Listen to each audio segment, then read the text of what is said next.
Welcome to The Explainer. Today, we're going to peel back the layers of a building that literally rewrote architectural history. So, how can something as simple as a decorative flourish on an old inscription totally upend a historical timeline? Well, to answer that, we're going to dive deep into a brick mosque out in the Iranian desert, a place that holds a revolutionary secret and a puzzle that's been hiding in plain sight for decades. So, our story starts right here, in this small desert town of Zavareh. We're looking at the Jame Mosque. Now, it might look pretty unassuming, right? Just a simple brick structure. But believe me, this building is at the very heart of a fascinating scholarly detective story.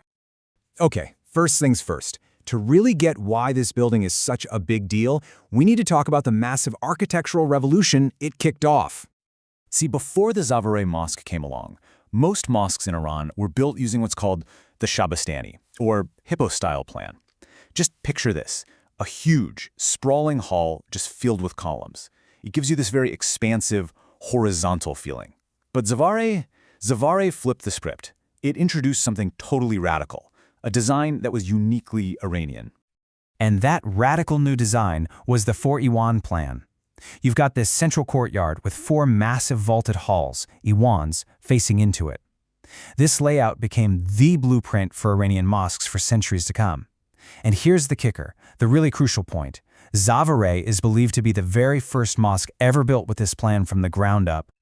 Now you've got to understand, this wasn't just about making things look different. This Four-Iwan innovation completely changed how people experienced the space.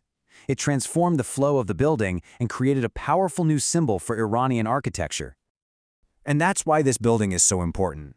Being the very first of its kind, well, that makes its construction date a super important anchor point in architectural history. It's the moment everything changed.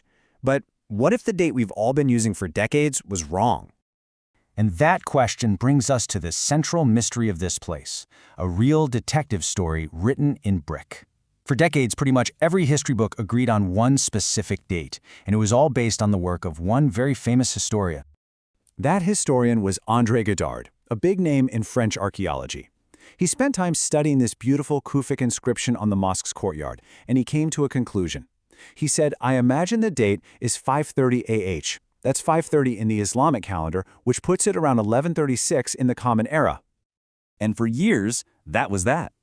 530 AH was the date. It was accepted as fact. But what if a closer look at that very same inscription told a completely different story? Because that's exactly what happened. A more recent, super detailed analysis of that Kufic script has turned everything on its head. Okay, so this is where it gets really cool. It all comes down to a tiny detail. It looks like Goddard, back in the 30s, mistook a common decorative flourish, just an ornamental swoosh, for an actual letter. He thought it was part of the word for 30. But when newer scholars looked at it, they realized, wait a minute, that's just decoration. Once you ignore that flourish, the text actually reads 4, 60, and 500. The result? A new date, 564 AH. That's a full 34 years later than everyone thought. I mean, a 34-year shift, that's huge. A tiny little detail that completely rewrites a key chapter of architectural history. So, case closed, right? The new date is settled and we can all go home. Well, not quite. The story gets even more complicated. Yeah, the plot definitely thickens when we stop looking at the courtyard inscription and turn our attention to another stunning feature of this mosque, the ornate prayer niche, or mihrab.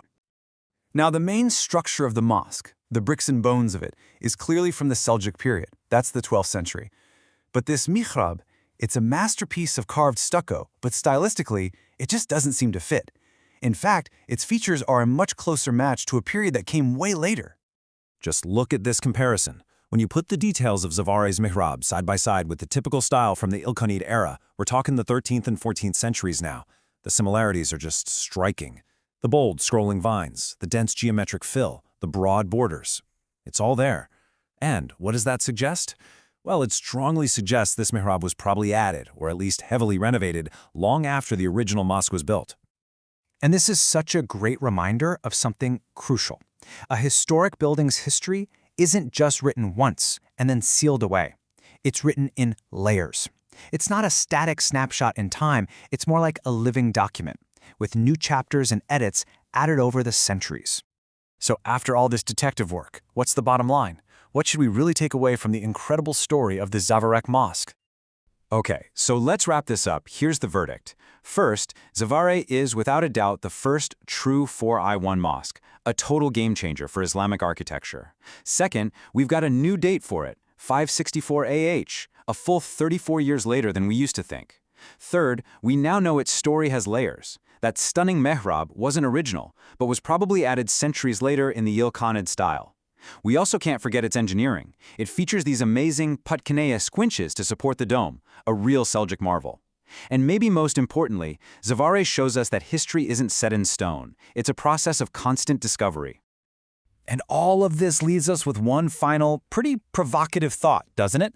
What other historical facts that we take for granted are just waiting, hiding in plain sight, etched in stone and brick, just waiting for a fresh pair of eyes to come along and see the truth?